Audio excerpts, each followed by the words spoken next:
Socrates is this guy that is teaching all the people in Athens about the philosophies to live, and basically, teaching them unconventional, very high knowledge. And he gets the people in power find out about this, and they basically tell him that they're going to try and execute him. It's, I think, for corruption. They basically just don't like what he's saying. They don't like how he's teaching these people to think on a deeper level, and the influence that Socrates has. And then Socrates finds out about this, that they're planning this, and by one of his friends, and then he's left with a decision. Does he leave Athens and escape from his death, or does he die for what he believes? And he says to himself, well, I'm about 60 now, and I'm maybe only got 20 years left.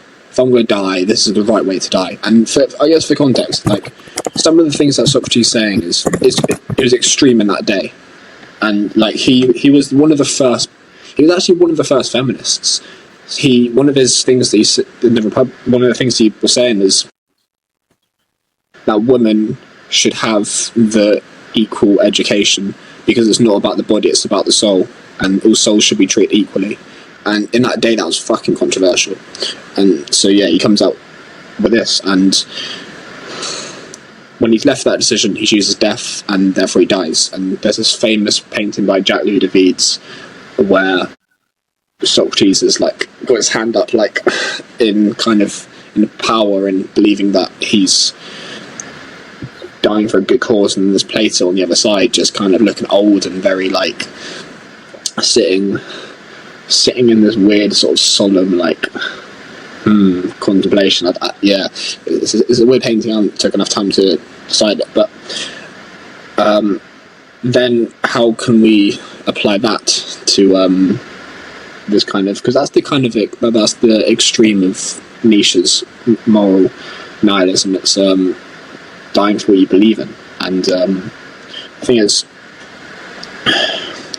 like practically like people just aren't going to do that. They're not going to go to that high extent of really defending something that they believe is true. And then, well, what can people take from that? Well,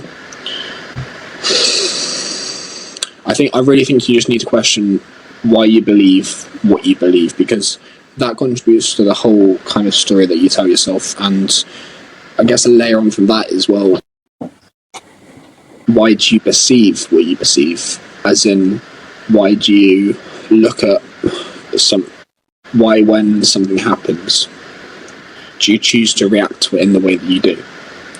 And it's the answer that I came to was virtue ethics, because... What do you mean by that? Yeah, I'll get into it. It resonates to me the most because you can apply it to more things rather than it being very specific. You can you can take it as a philosophy, and so traditionally, what a virtue ethics would be is something like a conscious virtue. Is something. It's a midst between an end, which means that it's in the middle of two extremes of acting. Courage is in the middle of cowardice and kind of reacting too boldly, kind of too unsensibly, reckless. And that courage implies that one is willing to face a present evil, which will prevent a greater evil in the future. That's why that's a virtue. Something like humility would be a virtue, because it's in the middle of being egotistic and like having like no self-worth. Because also, I mean, with the humility example, it was very documented well in literature of you have someone like Kafka who really writes about and depicts about when you think you're lower than everyone, when you have like don't have that self-esteem and how that makes you lonely. There's a really big correlation between how humble you are and how good your social circle and how likable you are. So yeah, if you kind of don't have much self-worth, you're lonely because you think you're worse than everyone. But that's what Kafka writes about, metamorphosis. But if you're the opposite side, which you think you're higher than everyone, then you're lonely as well, because you think you're better than everyone. And that's what Dostoevsky writes with Raskolnikov. That's one of the reasons he thinks he's above the law and things like that. And so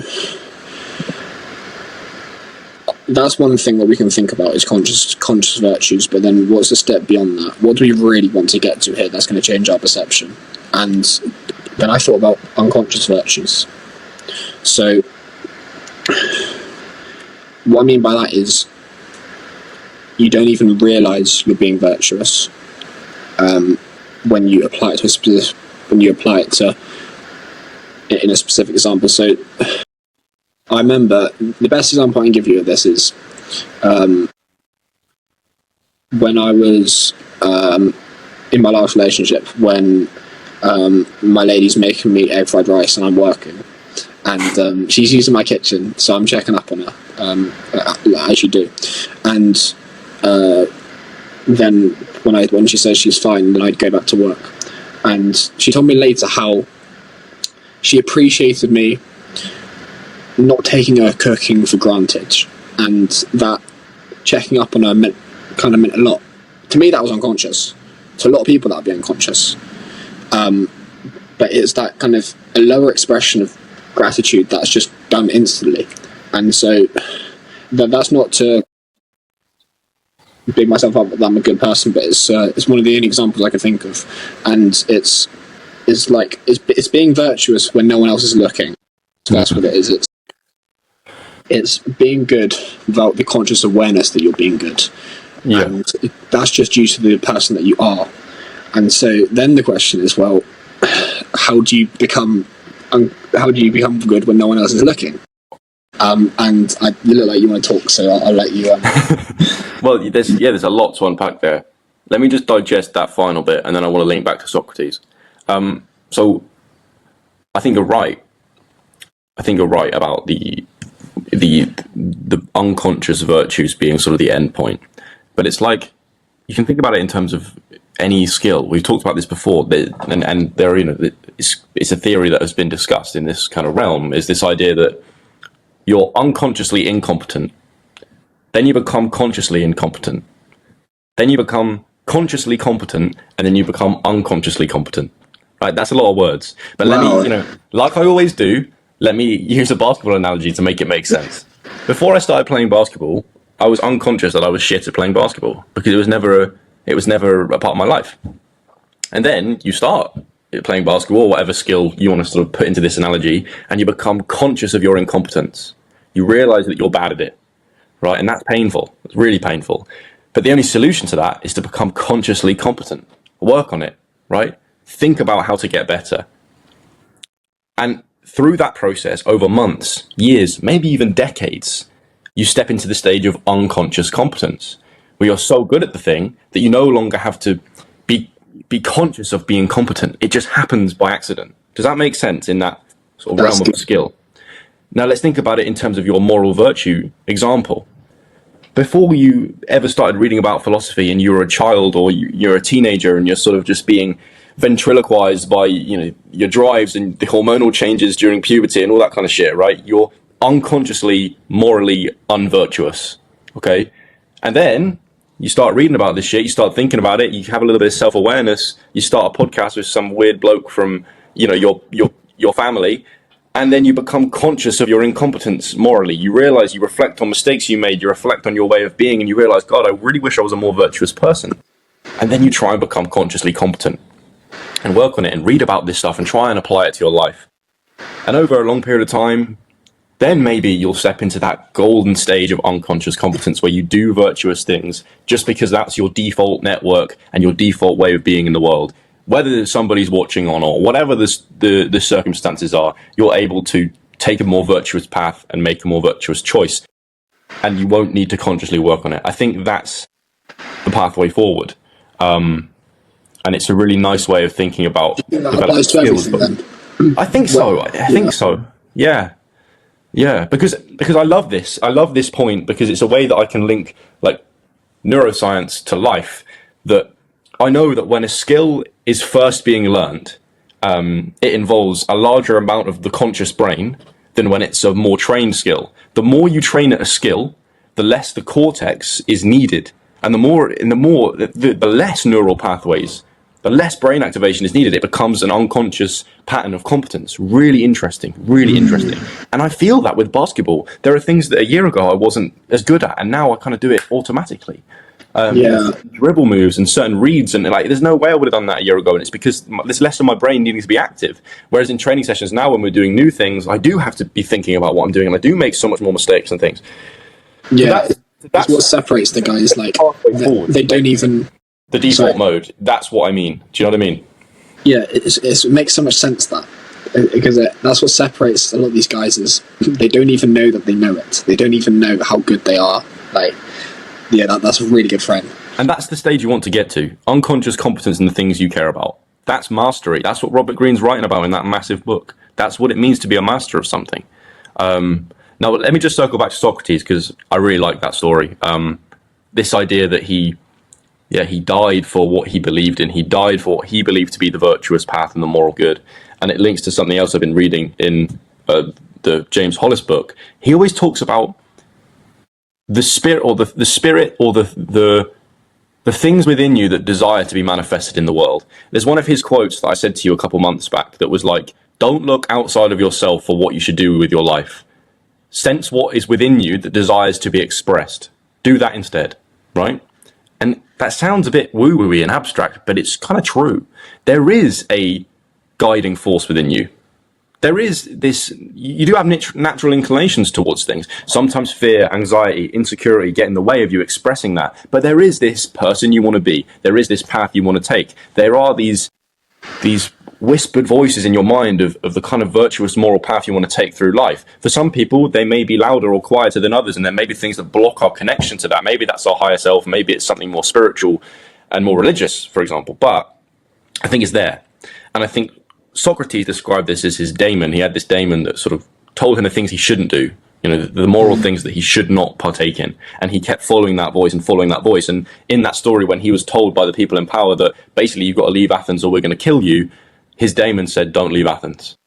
Right? And that's why he listened to it, because he'd listened to this internal voice his whole life, and he believed that was why he'd got to the successful position he was in.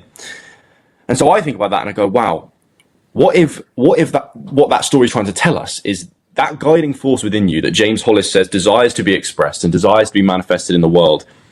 What if that's always the right pathway forward?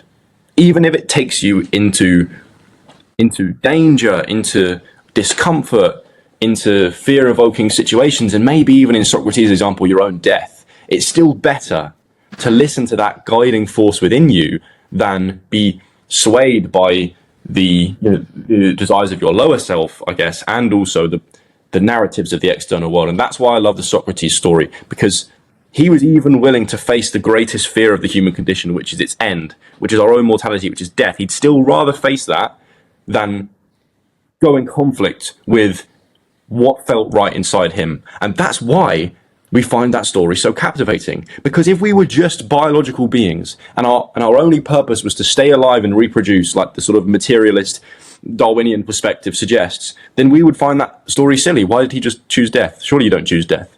But there's a moral aspect to it that makes it captivating and admirable when you understand why he did what he did. And so it's a mythological story about us as human beings. We do have intentions inside ourselves that should be listened to, at all costs, I think. And it's hard. That's bloody difficult. That's that's having an adventure, though, isn't it? That's what Peterson talks about. Following your truth leads to the adventure of your life. So I think it's just I just wanted to elaborate on that because I love that story. No, that's really good. I think his decision of doing that is one of the reasons why his name is so widely known. If you talk to a person on the street, they might have never studied philosophy, they know who Socrates is. And therefore, the thought of there's the death where your physical body dies, but there's also the death of when your name dies, and he's been able to transcend that by his name still being talked about now. Let me just add one final little aspect to that, bringing in another story. But you say, death of the physical body, but also like death of the soul, I guess, and giving up on your moral virtues inside. And that is the same thing, if we're still in this sort of metaphorical, using this metaphorical language, as selling your soul to the devil, right? What does Faust do in Goethe's story, right? Well, he sells his soul to the devil for like strength and knowledge or whatever. He's that's not the moral thing to do. He's gaining these skills with no work, with no sort of journey, right? He just kind of he acts by ego and for this desire for status and power, right? He sells his soul to the devil. He goes against his moral virtue, and I feel like that phrase, selling their soul to the devil, is a metaphor. It's a symbol of when we go against our own moral inclinations inside. Wait, this Goethe story. Why did he sell his soul to the devil? So basically, there's this, I think he's a scientist called Faust. It's a German story. And a demon visits him called Mephistopheles. And Mephistopheles is kind of like the devil in a different form, I guess. He's this little gremlin. And he persuades Faust to sell his soul to the devil for unlimited strength and knowledge, basically. To know like everything there is to know, and to have this physical power and presence, and Faust takes that choice. And so then at the end of the story, he has his little time of having this strength and knowledge, but he realizes that it's not really what he imagined it to be, and then he gets roped into the burning fires of hell at the end of the story. And the for me, the moral of that is, do not sacrifice your soul for anything, even the things you think you want the most. Because it's all you have at the end of the day. And I think selling your soul and conflicting with the moral inclination within you, that's the same thing. It's the same story.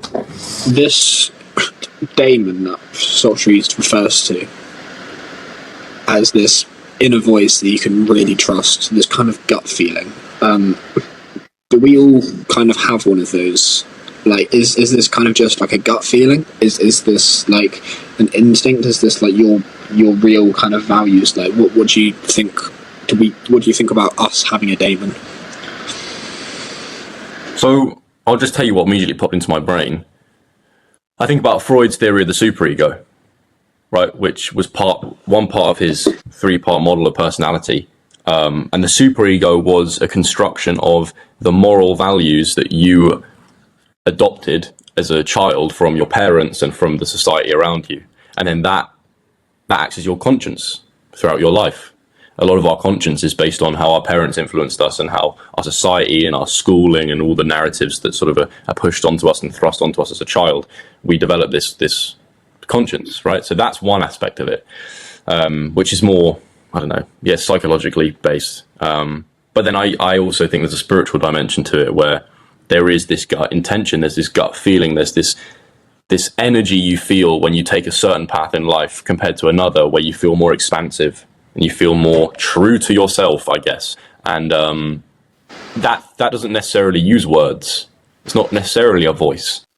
A lot of time it's a feeling, and that's really annoying because you can't really articulate it and measure it. But I know, and it kind of links to the second point on the note document that we may get to in a second, but I know when I'm doing a thing for the right reason, because I can feel it. When my life is in a good flow and I feel like I'm doing the right things in the right way, I feel it. And equally, I feel it when I don't. When I wander off the path that I need to be on, I feel it on a physiological and a psychological level. And actually, I think that our connection to that feeling, to that intention, differs between people, depending on your mindfulness, I guess, and how much you're captured by the narratives of the material world. But I think it's there. I could be wrong because I don't know what it's like to be somebody else, but from the people I've read and spoke to, and from my own sense of myself, I feel like this is the case. I'm guessing that the spirit that you're talking about is this kind of spirit of adventure, and what Pearson said recently a lot on Rogan was how one definition of God is the calling, and how there's the spirit of adventure and the definition of God are the same thing. And so I feel like if you want to be unconsciously virtuous, you need to be moving in the right direction to allow you to do so. And I think that's how you actually you be that, because you take parts of that spirit and you distribute it in a way.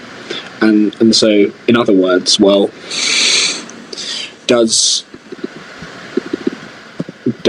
the baker bake a cake because they want to eat it, or do they bake it because they enjoy the process of putting all these ingredients together, and then allows other people to eat it, and other people feel joy from it?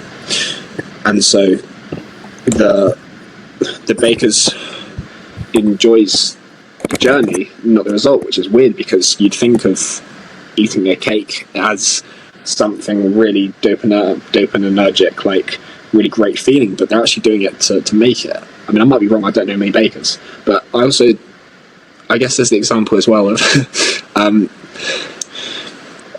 I feel like when you're in your A levels, you particularly because you got 3 A stars, you weren't probably thinking about I'm going to get 3 A stars. You were thinking about I'm going to work pretty hard, and it's about kind of the dance of dancing for your A levels, like really. It's about the inputs, not the outputs. And so in other words, I've kind of linked this to how we've talked about a lot before about it's the journey, not the outcome. But I feel like when you do that, that's a really good way to act morally, because I wasn't going into my lady's when she's cooking, like I wasn't going in and saying and doing that for an outcome.